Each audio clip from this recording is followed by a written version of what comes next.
Tahun 2003, pemerintah Indonesia mengerahkan kekuatan militer terbesar sejak invasi Timor Timur tahun 1975. 37.000 tentara, 12.000 polisi, pesawat tempur, kapal perang, helikopter serbu, semua dikerahkan ke satu provinsi kecil di ujung barat Indonesia, Aceh. Tujuannya, menumpas gerakan Aceh Merdeka dalam waktu 6 bulan. Para jenderal di Jakarta percaya diri. Mereka punya pengalaman di Timor Timur. Mereka punya persenjataan modern. Mereka punya doktrin militer yang mumpuni. GAM hanya gerilyawan dengan senjata seadanya. 6 bulan selesai, kata mereka. Tapi apa yang terjadi? 2 tahun berlalu. Ribuan nyawa melayang. Triliunan rupiah habis. Dan GAM justru semakin kuat. Para jenderal itu pulang dengan tangan hampa. Beberapa dicopot dari jabatannya.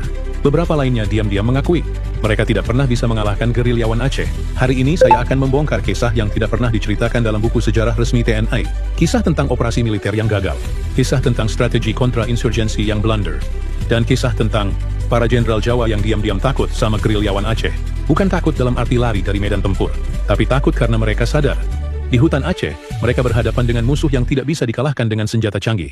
Tapi sebelum kita masuk ke medan tempur, saya harus kasih tahu Anda satu fakta yang akan membuat Anda merinding.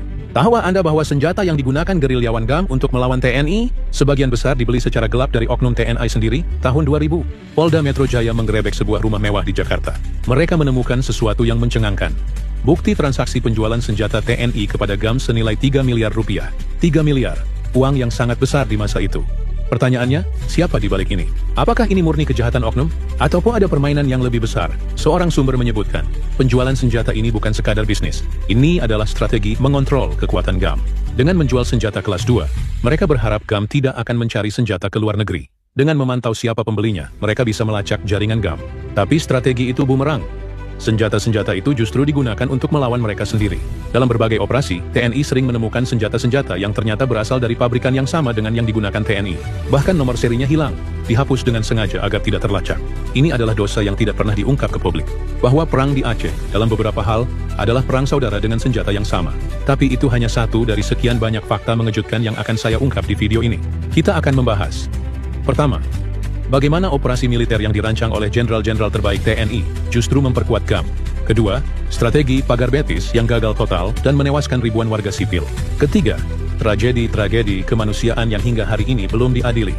Keempat, mengapa para jenderal itu akhirnya menyerah dan setuju berdamai melalui meja perundingan. Kelima, dampak psikologis yang dialami para prajurit yang bertugas di Aceh. Duduklah yang nyaman, karena kita akan memasuki lorong gelap sejarah militer Indonesia. Sejarah yang penuh darah, air mata, dan kebodohan strategis yang tak termaafkan. Mari kita mulai dari awal, dari tahun 1976. Ketika seorang pria bernama Hasan Tiro mendeklarasikan kemerdekaan Aceh. 4 Desember 1976, Gunung Halimon, PDIE. Seorang pria bernama Hasan Muhammad di Tiro membaca teks deklarasi kemerdekaan Aceh. Ia mendeklarasikan berdirinya negara Aceh Sumatera, lepas dari Indonesia. Siapa Hasan Tiro? Ia adalah keturunan bangsawan Aceh. Keluarganya memiliki sejarah panjang perlawanan terhadap Belanda. Ia sendiri pernah belajar di Amerika dan bekerja di PBB. Tapi mengapa ia memberontak? Jawabannya ada di sini. Lok Seumawe. Pada tahun 1971, perusahaan minyak raksasa menemukan cadangan gas alam terbesar di Asia Tenggara di Aceh Utara. Gas alam ini menghasilkan miliaran dolar. Tapi rakyat Aceh hanya melihat asap yang membakar langit. Sementara mereka hidup dalam kemiskinan. Pemerintah pusat menguasai 100% hasil sumber daya alam. Aceh hanya mendapat upeti. Sementara warga lokal menjadi buruh dengan upah murah. Tanah mereka diambil. Udara mereka tercemar. Pada awal dekade 80-an, ribuan pemuda Aceh berangkat ke Libya. Di sana, mereka menerima pelatihan dan kembali ke tanah air dengan semangat perjuangan yang baru. Sekitar tahun 1989, kepulangan mereka menandai babak baru. Gerakan yang mereka bangun tumbuh pesat, dan situasi di Aceh menjadi semakin tegang. Pemerintah pusat di Jakarta merespons dengan meluncurkan operasi militer berskala besar, yang dikenal sebagai Operasi Jaring Merah. Tujuannya adalah untuk memulihkan keamanan. Namun operasi ini justru menjadi awal dari periode yang paling kelam bagi rakyat Aceh. Selama 9 tahun berikutnya, hingga 1998, kehidupan warga sipil berada di bawah bayang-bayang ketakutan.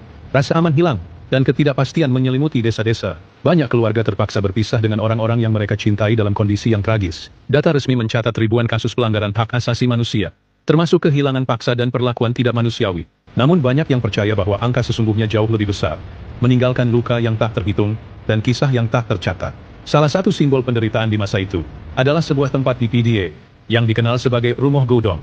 Tempat ini menjadi saksi bisu dari banyak kisah pilu, di mana warga sipil mengalami penderitaan yang meninggalkan trauma mendalam seumur hidup. Operasi Jaring Merah berakhir pada 7 Agustus 1998. Setelah era kepemimpinan nasional berganti, status daerah operasi militer dicabut. Namun luka batin masyarakat Aceh sudah terlanjur dalam. Kepercayaan terhadap pemerintah pusat terkikis, dan ironisnya, simpati terhadap gerakan perlawanan justru semakin menguat. Di sisi lain, ada dampak yang jarang dibicarakan.